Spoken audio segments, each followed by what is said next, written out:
मेरा अपना ये ख्याल है कि प्राइम मिनिस्टर साहब ने जो स्ट्रेट बात की है उससे हमें नुकसान कभी भी नहीं हो सकता, क्योंकि पाकिस्तान के हवाले से प्राइम मिनिस्टर का जो मैसेज था, क्लियर मैसेज था। ये अमेरिका के लिए नहीं था, ये पूरी दुनिया के लिए मैसेज था, क्योंकि पाकिस्तान काफ़ी सफ़र कर चुका था दुनिया की लड़ाई लड़ के। इस रशिया वाला इशू यहीं हुआ है, 9/11 के बाद अफ़गानिस्तान वाला इशू हुआ है, और पाकिस्तान हमेशा फ्रंट लाइन पे सबको सपोर्ट करने के लिए तैयार बैठा होता था। लेकिन एंड ऑफ द डे इसके रिज़ल्ट कितने बुरे आए वो पाकिस्तान ही जानता है, और तो कोई नहीं जानता। और दुनिया की ब्लेइंग गेम में हम लोग इन्वॉल्व हो गए। लोग हमसे सेटिस्फाई नहीं हो रहे थे। हमारी हुकूमतें उनको जो फैसिलिटीज़ चाहिए वो अलाउ कर देती थी। इवन हमने तो वो काम किया है, इंडिया जो कि हमारा दुश्मन भी है, और अभी तक वो हमारे साथ कोई अच्छा रवैया नहीं देख रहे हम उसके।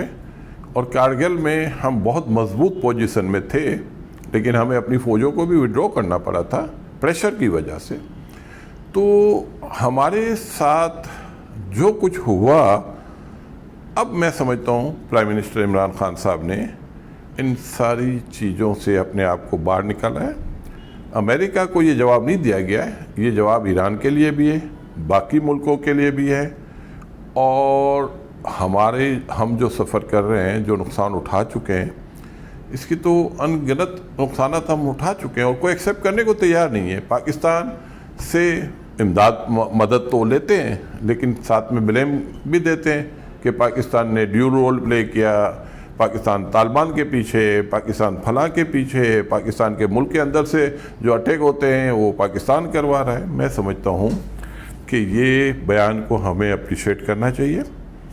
और अगर दुनिया में, अमेरिका में भी इतनी बातें नहीं हो रही है जितनी हमारे लोग कर रहे हैं।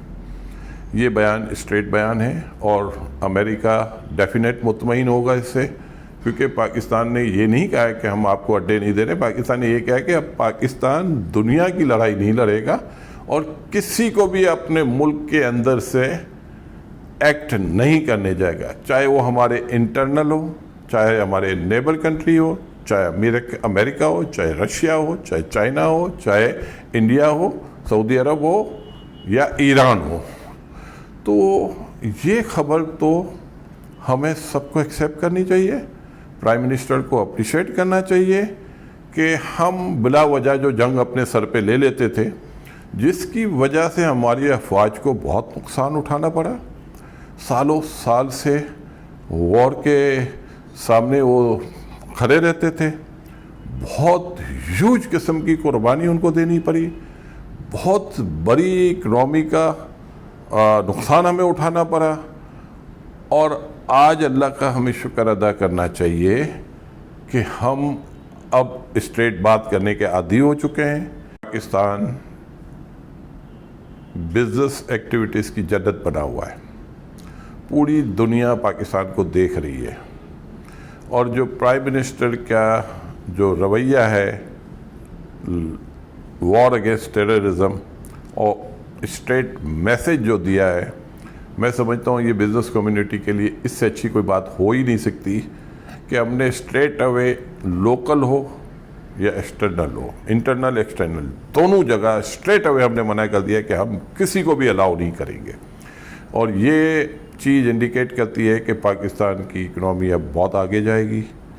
हमारे मुल्क में बिज़नेस एक्टिविटीज़ इस वक्त जितनी माशाल्लाह बेहतर हुई है, आज जितनी इंडस्ट्रियलाइजेशन हो रही है, आज आपके रिज़र्व जिस तरीके से बढ़ रहे हैं ये, और आज आपकी एक्सपोर्ट के नंबर बढ़ रहे हैं, आज आपके इंपोर्ट के नंबर उस स्पीड से नहीं बढ़े।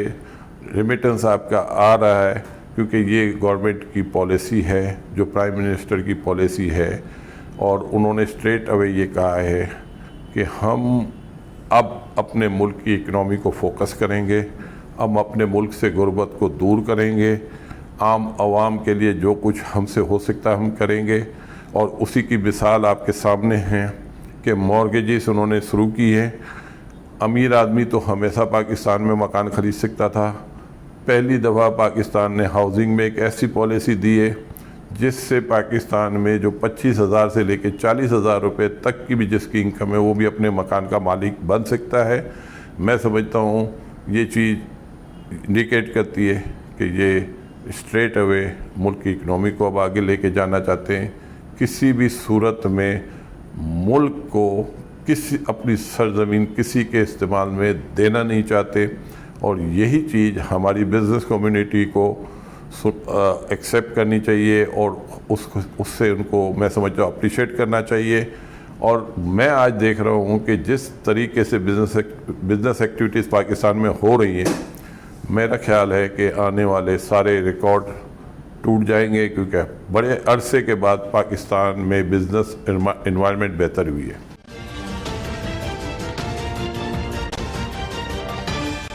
पाकिस्तान में इलेक्शन में 2018 में गवर्नमेंट जुलाई अगस्त के दरमियान आई है, और अगर उन साल के हम रिज़ल्ट उठा के देखते हैं तो 5 साल बहुत मुश्किल साल थे। डेफिसिट हमारा बहुत बढ़ चुका था। ट्रेड डेफिसिट रिकॉर्ड हाई था, $35 बिलियन। रेमिटेंस इतनी स्पीड से नहीं बढ़ा था, एक्सपोर्ट उतनी स्पीड से नहीं बढ़ी थी, रुपी अंडर ओवर वैल्यू था। अब इन सारी सिचुएशन को बेहतर किया गया है, और बहुत कम अरसे में गवर्नमेंट ने जो इकनॉमी आपकी गिरफ्त से निकल चुकी थी उसको अपनी गिरफ्त में लेके आए हैं। पहले उन्होंने इस इकनॉमी को राइट डायरेक्शन में लेके आए। अब माशाल्लाह इस साल 4.5% हमने ग्रोथ हासिल की है। हमने अपने एग्रीकल्चर सेक्टर को बेहतर किया, हमने अपने टेक्सटाइल सेक्टर को बेहतर किया, हमने अपनी हाउसिंग सेक्टर में परफॉर्मेंस लेके आए हैं, और पूरे पाकिस्तान में इस वक्त इंडस्ट्रियलाइजेशन का जाल फैला हुआ है, और रेवेन्यू टारगेट हमने जो टारगेट था उसको एक्सीड किया। और अपोजिशन गवर्नमेंट के आपस में हमेशा रिफ्ट रहती है। बहुत सारी चीज़ें हैं जो हम अपोजिशन में कहते हैं, लेकिन जो गवर्नमेंट आती है तो फिर वो हम शायद कह भी नहीं सकते।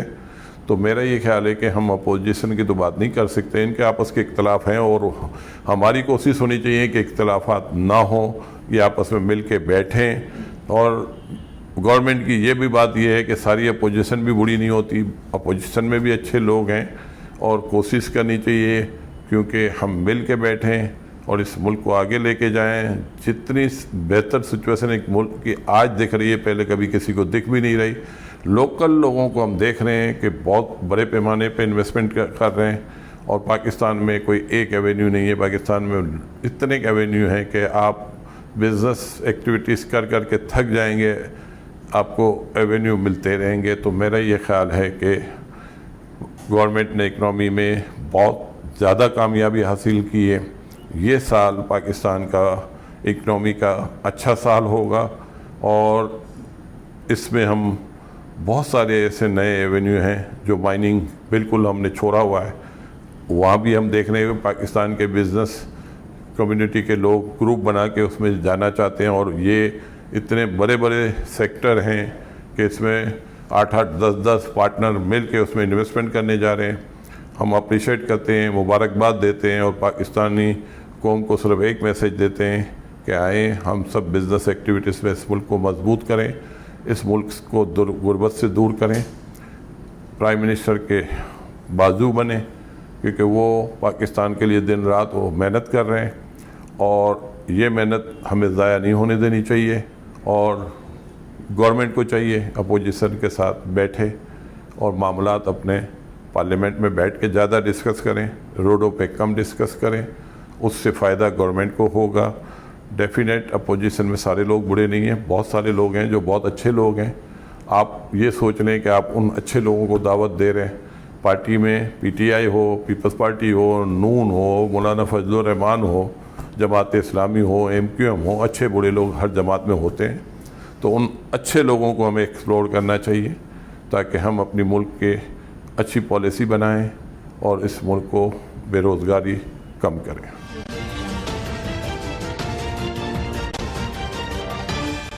मईशत की बाली हो चुकी है, और मैंने कहा ना कि हमारे पास जो सबसे बड़ा सेक्टर है वो है माइनिंग सेक्टर। उसको अभी तक हमने इग्नोर किया हुआ है, अभी तक हमने एक्सप्लोर नहीं किया। और बड़े अरसे के बाद हम देख रहे हैं कि पाकिस्तान की बिज़नेस कम्युनिटी रिकॉर्डेक के हवाले से बात कर रही है और ये काम हमें करने की ज़रूरत है। फिर सीपेक के हवाले से एक्टिविटीज़ हो रही है। चाइनीज़ गवर्नमेंट भी पाकिस्तान के बयानात से अब खुश हैं। उनको भी बीच में शायद वो एहसास हो रहा था कि शायद पाकिस्तान से कुछ हो नहीं रहा, लेकिन जब से पाकिस्तान ने एक बयान दिया है कि अब हम अपनी सरजमीन किसी के लिए भी इस्तेमाल नहीं होने देंगे, तो ये मैसेज सबके लिए बहुत अच्छा मैसेज है। इवन अमेरिका में भी हम लोगों के मुंह से सुन रहे हैं और इसी की वजह से लोग पाकिस्तान का रुख कर रहे हैं। इसी की वजह से सऊदी अरब भी पाकिस्तान को देख रहा है और पाकिस्तान में ऑयल के हवाले से, रिफाइनरीज के हवाले से पाकिस्तान से वो बातचीत कर रहा है। तो मैं ये समझता हूँ कि टेक्सटाइल सेक्टर में ह्यूज एक्सपेंशन हुई है और ये हम ज़रूर देखें कि गवर्नमेंट ने क्या किया है। गवर्नमेंट ने आपको कॉन्फिडेंस लेवल दिया है। गवर्नमेंट ने जो हर्डल्स है वो ख़त्म किए हैं।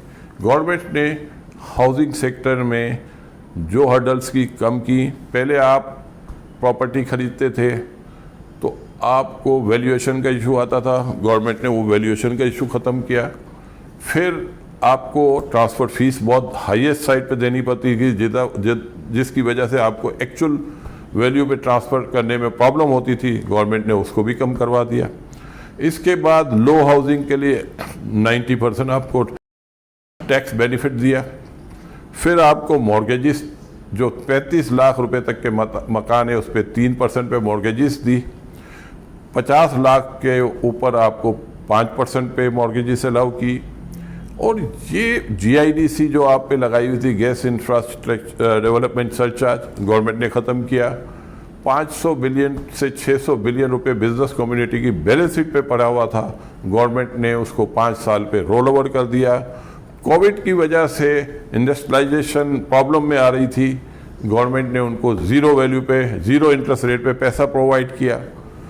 वैक्सीनेशन गवर्नमेंट ने अपने सर पे ली हुई है, पूरे पाकिस्तान को फ्री वैक्सीनेशन लगा रहे हैं। देखिए, हमारी कोई डीप पॉकेट नहीं है, हम कोई बहुत बड़े मुल्क नहीं है, हम बहुत ही गरीब मुल्क है।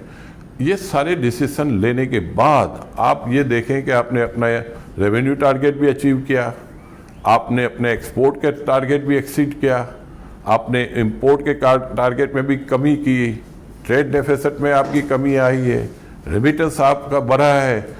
तो ये बिजनेसमैन का कॉन्फिडेंस लेवल जो बढ़ा है, ये सारी चीज़ों को देखते हुए बढ़ा है। 2 साल पहले बहुत सारे बिजनेसमैन थे जो शायद ये समझ रहे थे कि पता नहीं हम किस रास्ते पे जा रहे हैं, लेकिन आज हम आपको यकीन से कह सकते हैं कि जितनी मेहनत गवर्नमेंट ने इकनॉमी को ठीक करने के लिए की है, आने वाला साल वो फल खाने का साल होगा। और टेक्सटाइल में ह्यूज इस वक्त एक्सपेंशन हो चुकी है, किसी की सोच भी नहीं होगी। सीमेंट सेक्टर ओवर सप्लाई थी पाकिस्तान में, आज सीमेंट सेक्टर में एक्सपेंशन हो रही है। स्टील, आज उसमें भी एक्सपेंशन हो रही है। 40-45 एलाइड इंडस्ट्री जिसका ताल्लुक हाउसिंग सेक्टर से है। मैं ये समझता हूँ कि पाकिस्तानी बिजनेस कम्युनिटी को एक्टिव रहने की ज़रूरत है। हर साल आप अपनी डिमांड बढ़ाओगे और आपकी सप्लाई पूरी नहीं हो पाएगी, क्योंकि जो जो काम हो गए हैं वो किसी की समझ में नहीं आ रहे, और ये साल बाद सब हाथ मलते रह जाएंगे कि यार हमने अपनी एक्सपेंशन क्यों नहीं की, हम तो डिमांड को मीट नहीं कर पा रहे। पाकिस्तान चेंज पाकिस्तान हो गया है, चाहे फर्टिलाइज़र हो, चाहे एग्रीकल्चर हो, चाहे टेक्सटाइल हो, चाहे हाउसिंग हो, चाहे केमिकल हो, चाहे स्टील हो, चाहे सीमेंट हो।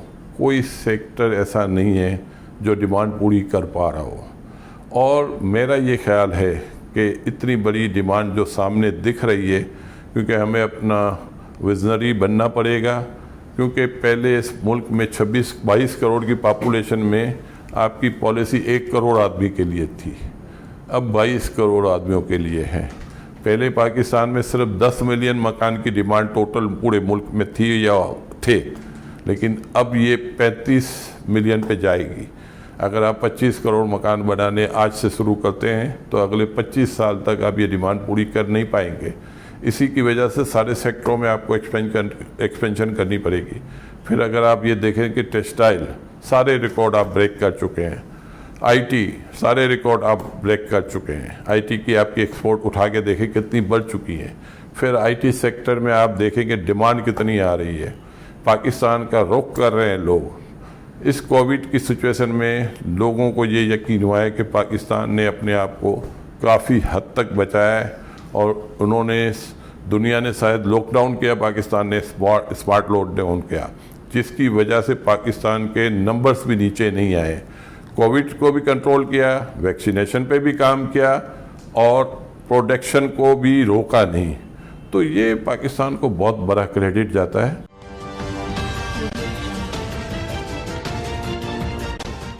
देखें, भारत आप कुछ भी कर ले, भारत ने हर एक दिन के बाद आपके लिए नई डिमांड खड़ी करनी है। और प्राइम मिनिस्टर ने कश्मीर के हवाले से यूएनओ में स्पीच भी की थी, और वो हमारे लिए क्लियर मैसेज है इंडिया के लिए। हम कोई ऐसी बात नहीं कहते हैं, हम तो ये कहते हैं कि जो कश्मीर का स्टेटस था, आप भी उधर चले जाएं, हम भी उधर बैठे हुए हैं, और उनको हक दें कि वो अपने बारे में खुद सोचें। और मैं समझता हूँ कि इंडिया और पाकिस्तान की जो रिफ्ट थी, ये बात तो उसमें आया थी कि कश्मीर अपने फैसले खुद करता है, लेकिन पिछले साल इंडिया ने शायद एक स्टेप आगे बढ़ गया और उसे जाके कश्मीर में ऑलमोस्ट कब्जा ही कर लिया। 1.5 साल हो चुका है, वहाँ के लोग बेचारे अपने घरों में महसूर हैं। और आप देखें कोविड ने दुनिया का क्या हाल किया, तो आप सोचें कि ये कश्मीरी 2 साल से सफ़र कर रहे हैं। हम ये तो नहीं कह रहे हैं कि वो पाकिस्तान से मिल जाए, हमारी डिमांड यही है कि अब इंडिया पीछे हटे और आके बातचीत करें, और बातचीत से मसले सारे हल हो जाते हैं। प्राइम मिनिस्टर ने हमेशा अफ़गानिस्तान के ऊपर, इमरान खान साहब ने एक ही बात की थी कि मसाइल बैठ के हल हो सकते हैं, बॉर्डर पे हल नहीं होंगे, लड़ाई से हल नहीं होंगे। कतर एलामिया यही कहता है कि जो प्राइम मिनिस्टर इमरान खान ने कहा था वो बात परफेक्ट हुई, साबित हुई, और इसी की वजह से दुनिया ने इमरान खान को अप्रिशिएट भी किया। लेकिन जाहिर बात है, क्योंकि कुछ हमारे दुश्मन ऐसे हैं जो हमारे खिलाफ छोटी भी बात होती है उसको बड़ा चढ़ा के बोलते हैं। अब प्राइम मिनिस्टर का एक बयान है, उसको ये बड़ा चढ़ा के पेश कर रहे हैं। लेकिन मैं आपको यकीन से कहता हूँ कि पाकिस्तानी बिजनेस कम्युनिटी के लिए इससे अच्छी कोई बात नहीं होगी कि एक प्राइम मिनिस्टर ऑफ पाकिस्तान आपके लिए एक मैसेज दे रहा है कि हम अब किसी की भी लड़ाई नहीं लड़ेंगे। और ये मैं समझता हूँ पूरी दुनिया में ये मैसेज अप्रिशिएट हो रहा है। आज आप देखें, सऊदी अरब भी आपका दोस्त हो चुका है, ईरान भी आपसे अब आपकी बातें मानना शुरू हो गया है, तुर्की आपको अप्रिशिएट कर रहा है, मलेशिया आपको अप्रिशिएट कर रहा है, इवन अमेरिका में थिंक टैंक पाकिस्तान की तारीफ कर रहे हैं, इवन अबू धाबी ने हमारे साथ अच्छा रवैया शुरू किया हुआ है। कुछ नाराज़गियाँ हुई थी, लेकिन अब सबको एक बात का पता चल गया है कि पाकिस्तान की पॉलिसी अब सही पॉलिसी पे पाकिस्तान जा रहा है। और फॉरेन पॉलिसी में इस वक्त हमारे खिलाफ ना रशिया है, ना चाइना है, ना अमेरिका है, ना सऊदी अरब है, ना ईरान है। सऊदी अरब तो खैर हमेशा से हमारा दोस्त रहा है, वो मौसिन भी है, और हमारा आपस में एक ऐसा ताल्लुक़ है जो कभी ख़त्म हो ही नहीं सकता। और मेरा ये ख्याल है कि तुर्की इस वक्त जिस तरीके से पाकिस्तान को अप्रिशिएट कर रहा है, हाँ पाकिस्तान ने एक स्टैंड लिया इजराइल के हवाले से, तो वो मैं समझता हूँ कि पूरा पाकिस्तान प्राइम मिनिस्टर इमरान खान के पीछे खड़ा है। इवन अपोजिशन भी इस चीज़ को और इमरान खान की स्पीच को तो आपको अप्रिशिएट ये करना चाहिए कि अपोजिशन ने भी बहुत सारे लोग हैं जिन्होंने इस स्पीच को अप्रिशिएट किया है। तो मैं समझता हूँ कि जहाँ गवर्नमेंट और अपोजिशन हमेशा एक दूसरे की बात को सुनने को तैयार नहीं होते और उस स्पीच को अप्रिशिएट किया, मैं ये समझता हूँ इसके रिज़ल्ट आना शुरू हो जाएंगे। लोग शायद इन चीज़ों को समझ नहीं पाए, लेकिन हमें इसको ज़्यादा एक्सप्लोर करने की ज़रूरी है। हमें लोगों को बताने की ज़रूरत है कि पाकिस्तान दुनिया की लड़ाई में बहुत पीछे चला गया था, अब पाकिस्तान लड़ाई से बाहर आना चाहता है, किसी किस्म की रिफ्ट क्रिएट नहीं करना चाहता। जिस तरीके से प्राइम मिनिस्टर ने कहा कि चाइना ने सिर्फ़ और सिर्फ अपनी इकनॉमी को फोकस किया, अब पाकिस्तान भी उसी रास्ते पे चलेगा, अपने आप को मजबूत करेगा, हमारे मुल्क से गुर्बत को दूर करेगा, पर कैपिटा इनकम को हम बढ़ाएंगे, हमारे रेवेन्यू टारगेट को बढ़ाएंगे ताकि हम आम आवाम के लिए एक अच्छा बजट दें और हेल्थ के हवाले से हम काम करें, हम एजुकेशन के हवाले से काम करें, हम आईटी के हवाले से काम करें, ताकि हमारे मुल्क के गरीब आवाम इसका फ़ायदा उठा सकें।